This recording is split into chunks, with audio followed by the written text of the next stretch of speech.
So we were using experimental data to determine a empirical formula. So that was our lowest whole number ratio. Now, that's not always the same as a molecular formula. Go back to chapter 2 if you can't remember that.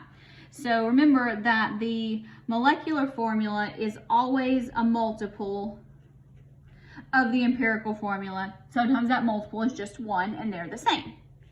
So to determine the molecular formula, you need to know two things. You have to know the empirical formula, which you can find from experimental data. And you need to know the molar mass of the actual compound. Now, the good news is the molar mass of the actual compound, when you're working through these problems, will be given in the problem. So what you need to do is you need to figure out what your multiplier is. So your molar mass of the compound, that's going to be given in the problem. And then you take your empirical formula that you figured out and you add it up to figure out your multiplier. Here, we're going to say we already did our empirical formula, so save you some work. But here, the molar mass is actually going to be 86.09. So we need to figure out our molar mass of our empirical formula. So here, let's add this up.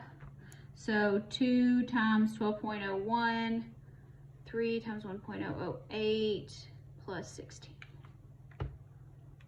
2 times 12.01, 3 times 1.008, 16.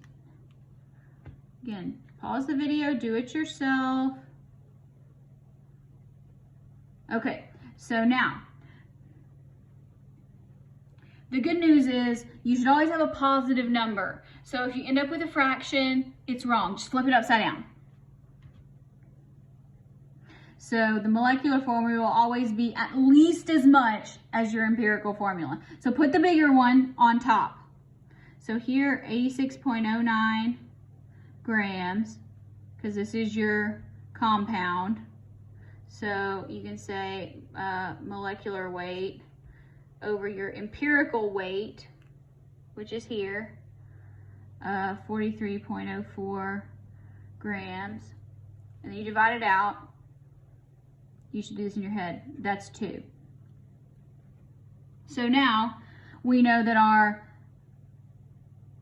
molecular weight is, our molecular formula should be 2 times our empirical formula. So you take your multiplier and you multiply it by your empirical formula. So 2 times C2H3O. So, O1, oh my goodness.